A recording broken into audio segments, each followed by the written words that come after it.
Recording. Cool. Lovely. Can you see us okay?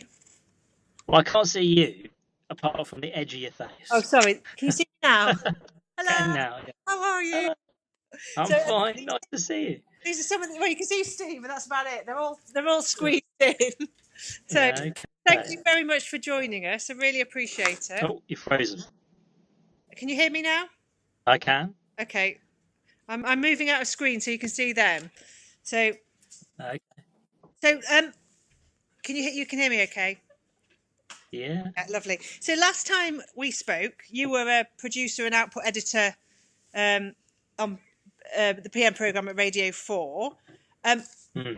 I'm just going to ask how you got there, and then how did you get my dream job of head of social media at the BBC?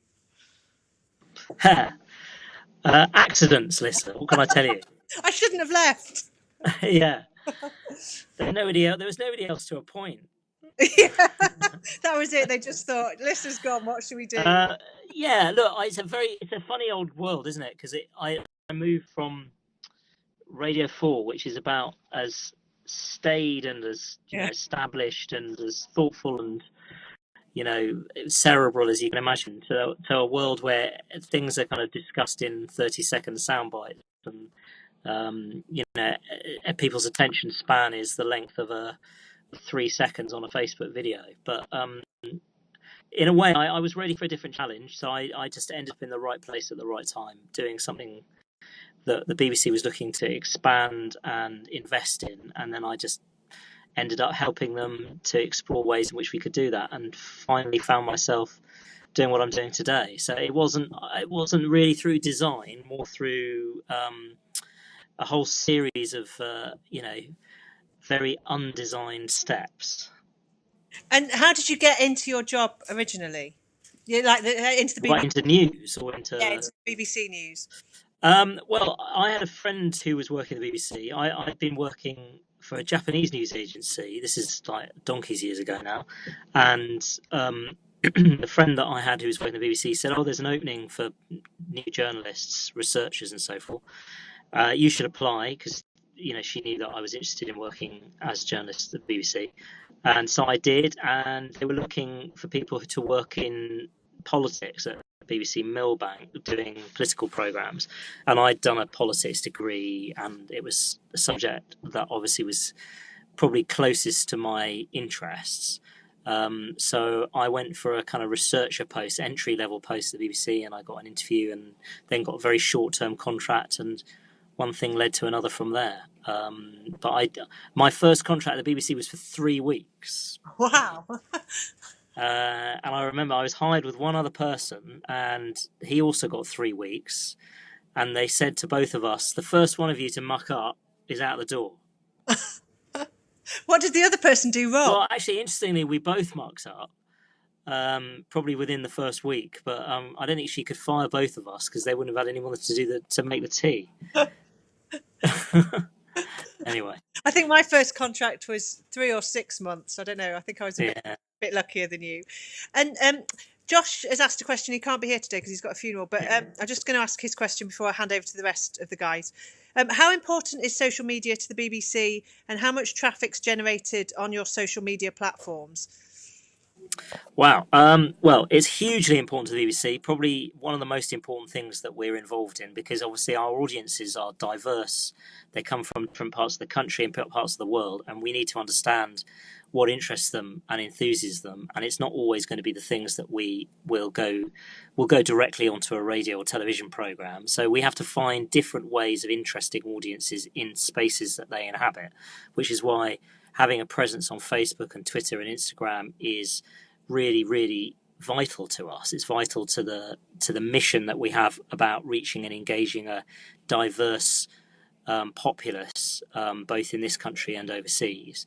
And our footprint is huge. I mean, we only started some of these accounts a few years ago, and we've already got millions and millions of fans and followers. So for Facebook, for example, the BBC News Facebook page has over 38 million fans. It's actually the largest news page in the world on Facebook, and that's phenomenal. I mean, that's millions of people from all over the world who are coming directly to us on Facebook, and a large number of those people. It's impossible to tell the exact numbers, but a large number of them would probably not go to our website directly, or wouldn't necessarily switch on a television set. So this might be the only way they're hearing about BBC News, which is another really important reason for being there.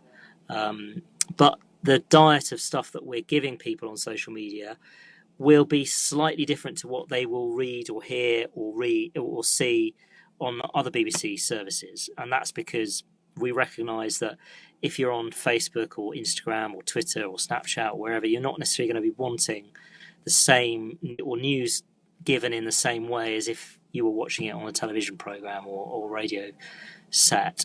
So we have to tailor the news to the kinds of audiences that we would see on those platforms. And I think Tom was next. Tom's got a question. Can you come forward again, Tom? Sorry. How difficult is it to be like in front of the next new thing that's going to come up in social media? Well, it's difficult in the sense that the next new thing is happening every 5 minutes. So in that sense, it's difficult. But a lot of the things that get launched don't have a very long shelf life, or just products developments that are based on something that you might be doing already. So, Facebook is a good example of this. They almost every day they're launching a new product or product enhancement to something that they're doing already. So this week they launched or announced some new changes around video, and that's quite useful for us because they'll tell us about it, and we'll have to read the blog and then adapt some of our working practices to fit with the things that they're now prioritizing or optimizing. But I wouldn't say that the big product developments are happening as frequently as all that, in that it's quite rare for an entirely new platform to be launched or for something to come along that's going to radically change what you do. I think they're mostly enhancements. And what happens is that a company will launch something. So Instagram, for example, will launch Instagram stories, as they did many months ago now. And then suddenly you discover, everybody wants to do the same thing. So, suddenly Facebook are launching stories and Snapchat are changing their stories. And so a lot of the companies will follow each other in that sense. And so as long as you're aware that there's something that's getting traction, you can be across it. Beth? What would you say is the hardest thing about your job? Well, I think actually the hardest thing is encouraging and persuading the colleagues that I have that firstly social media is really serious. It isn't just frivolous. It's not just somewhere you go to watch skateboarding cats, but there's genuinely interesting stuff going on there that might be of value journalistically, and secondly that they look to use it in a consistently productive way. And by that I mean not just have a Facebook profile, but they understand what makes for a shareable post on Facebook, and they don't just have some awareness that Instagram is where lots of people are, but they know what works, the difference between something that works on Instagram and something that works on Snapchat. So there's a literacy that needs to happen across newsrooms, and the BBC is no exception to that. And I think probably the biggest challenge is less about the audiences, more about the staff themselves, because a lot of the people that I work with, colleagues that I have in BBC News, didn't grow up with this. They grew up with very different things. Television, they were television age journalists, so they're having to completely rethink their way of doing journalism. It's a bit like, first it was the typewriter, then it was the radio set, and then it was the television set. Now it's, social media and apps and aggregators and devices that we use to look at news on a mobile phone. These are, the industry keeps developing, and you have to make sure that your colleagues and the people working around you develop with it. Do you find that this age group, so this sort of 18 to 21 age group, naturally get how you talk differently on different platforms when you're bringing in that age than sort of my age of 40 plus? Or are you still having to teach this sort of age group how to communicate news on different platforms? No, I think that, as I said, I think the challenge is the age group at all. In fact, quite the opposite. What we'll often find is that we'll post something, and the feedback we'll get is, "Oh, you've got that wrong, or you're dumbing down, or you're being patronising." Or I think the challenge is getting some of the people that I work with to talk in a language that really connects with young people, and makes them encourages them to actually want to read the story, share the story, talk about it with their mates, and so on. I think one of the big things is that I think it's especially true actually here at the BBC, is that because we have this relationship with our audience, which is all about trust and being responsible and not being fanciful or frivolous or subjective, there's a tendency that can get translated into people walking into a BBC building, and immediately they think that anything that is being talked about on social media is somehow wrong, or it's a falsehood, or it could get them into trouble. The challenge is less about the audiences and the people I've got sitting in front of me here, because I think all of you guys get the importance of seeing stuff, but more the bigger challenge is with my own colleagues, trying to encourage them to write in a language that is accessible and to present the news in a way that will make people want to share it. Yeah. Amber, you... What does your role of head of social media entail? Yeah. What does it entail? Yeah. What do you? Well, a whole range of different things.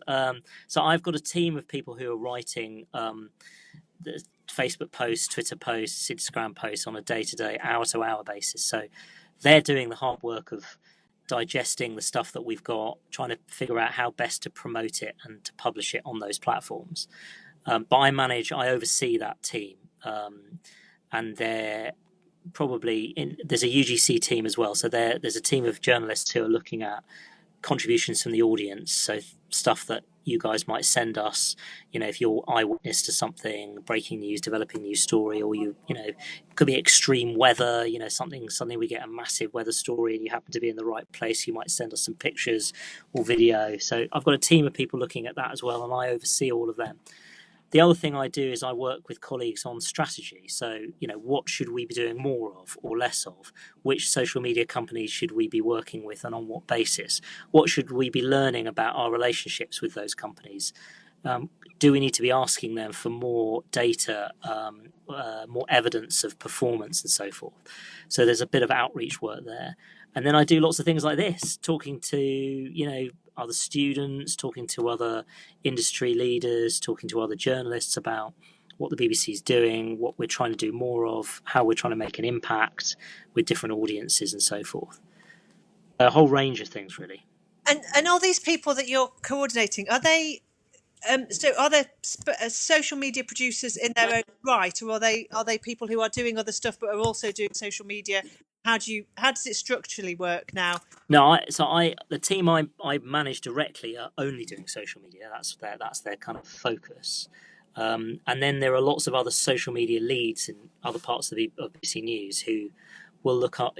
They'll be embedded with a program, but they might have need to talk to me about policy or strategy or different things from time to time. But they will report into their program editors or strand editors. So there are lots of divisional kind of social media leads. I'm sort of have overall responsibility for social media in news, and then there are other people who have. So I have an opposite number in sport, in television, in radio, because it's quite big business, social media now, and we need to have sort of representative leads in different divisions.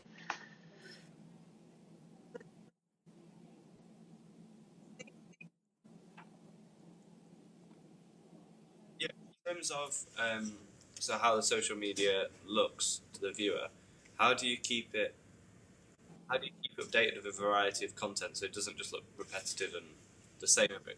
Although it's different news stories, it could look quite boring. So is there anything that you?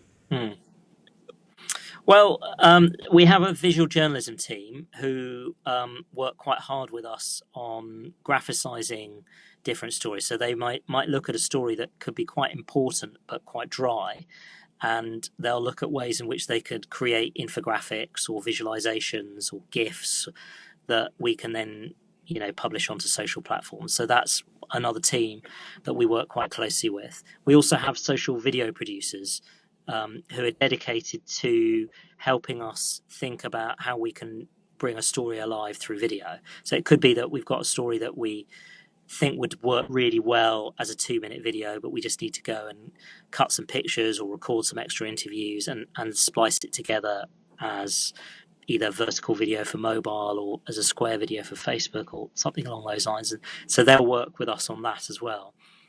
And I suppose other than that, we work really, really hard at trying to sell the stories in different ways, because quite often, there could be half a dozen different ways of persuading people to read something, drawing out a quote, thinking about changing the headline, using a picture in a different way. There are many different techniques, and the teams have become quite creative at thinking about that too. Network-wise, who's best at this? Is it stereotypical to say that Radio 1 are still leading on social media? Well, and Radio 1 do a good job with their target audience, but of course their audience is very much the audience that's coming to their output. It's not the whole of BBC News. They're very good at spotting stories that will resonate with their audiences, and they're slightly less inhibited in the way that I described earlier about the language and the tone that they use. I think that's really important. I think quite a lot of what's interesting about Newsbeat is they live on the 8th floor of the building that I'm in. They're like a world onto their own, and it's really funny to me how the people that work there seem to manage to retain that voice in what they do in a way that others in other parts of BBC News struggle with.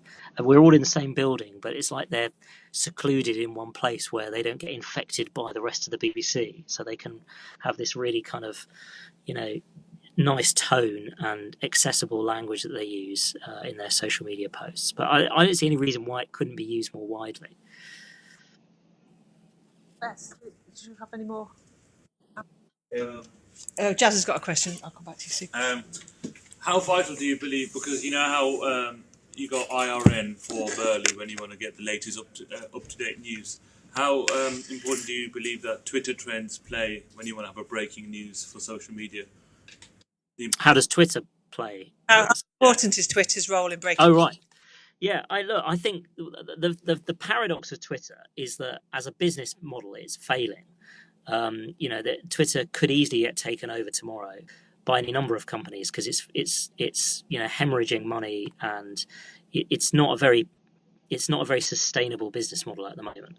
But the paradox is that they are incredibly influential still when it comes to news. I mean, look at Donald Trump. I mean, the man's barely off Twitter, and virtually every politician, opinion former, mover and shaker, whatever industry they're in, is using Twitter to amplify what they want to say, and that includes journalists. And I think for as long as that continues, Twitter will retain this sense of immediacy on breaking and developing news, and a really important role in the ecosystem of social media and how we choose to use social media to relay news and information. I think the problem that they've got is that they're just not making any money. And they're not able to advertise effectively, and they're not able to grow their business strategy in a particularly useful way, and they're getting, their audience figures are remaining really static. But the other thing is that they're not going down. The audience numbers aren't growing massively, they're also not shrinking.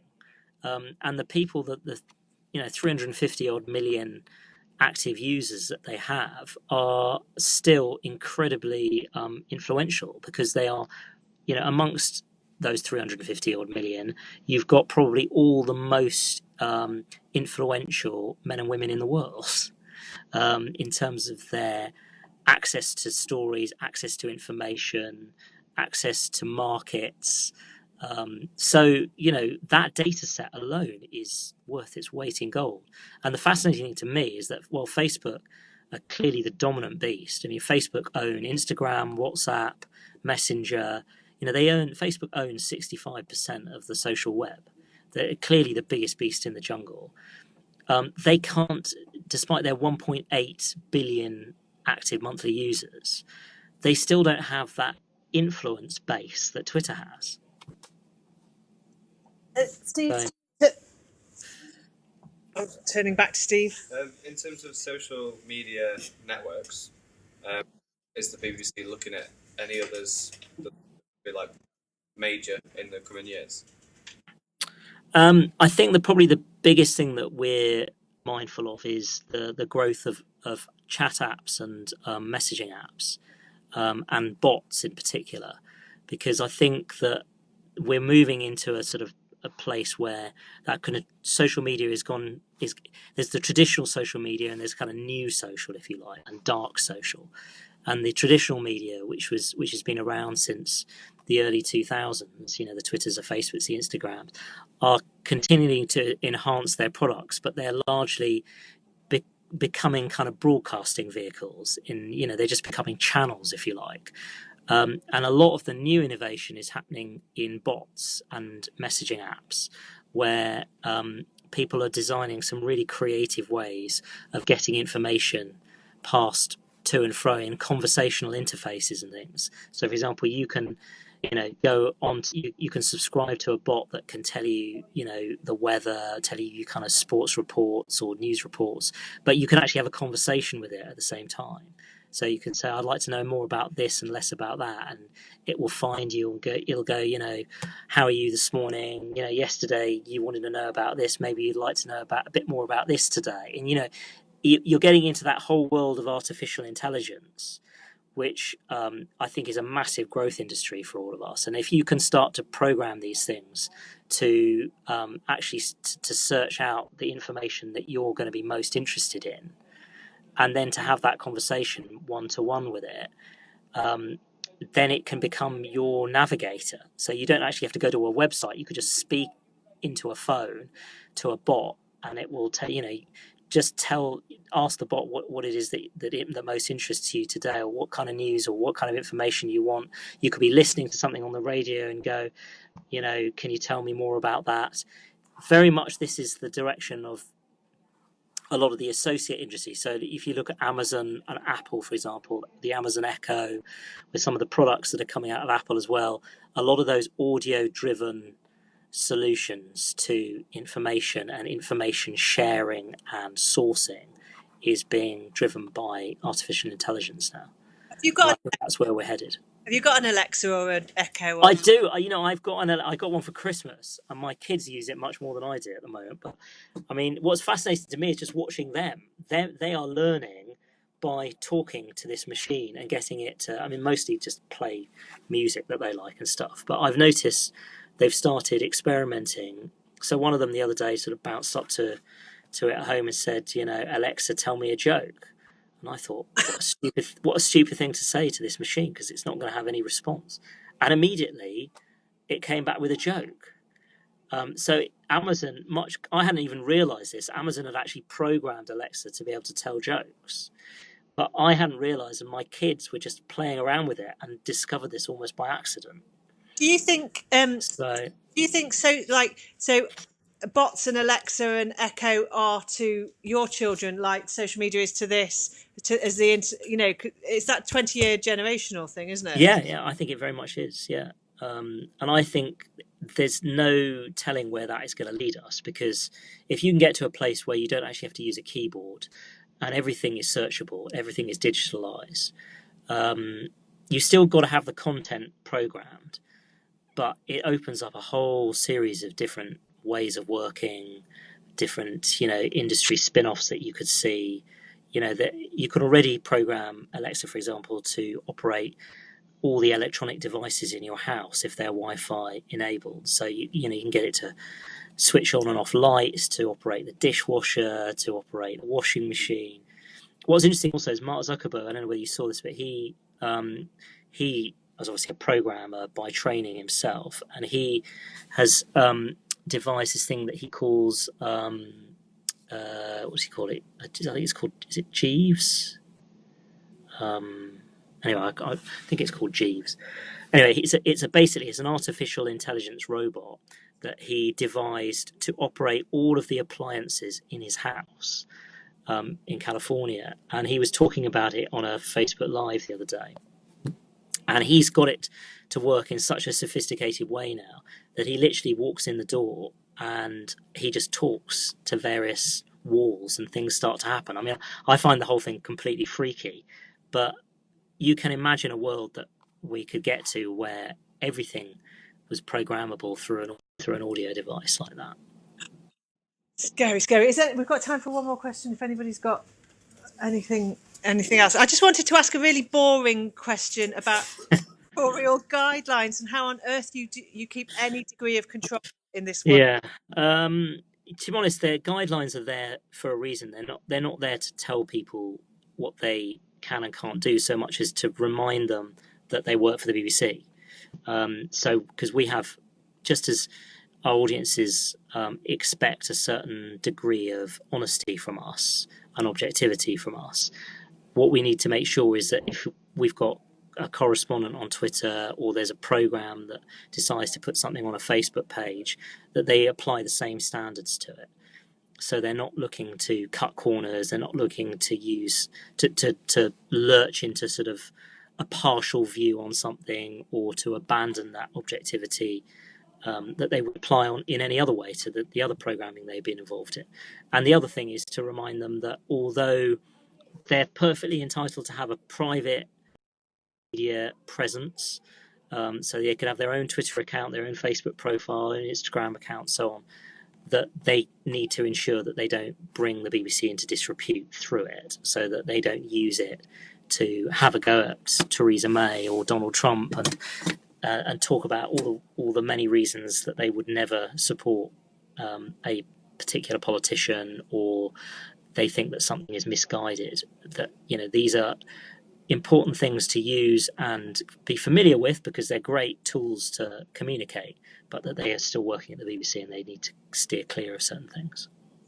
Brilliant. Well, thank you so much for taking the time to talk to us. It's lovely to see you. And you. In London, we should catch up properly another time. Real life. Yeah. Brilliant. Thank you. Nice to meet all of you. All right. Thanks very much. All right. Bye, Take care. Take care. Cheers. Bye.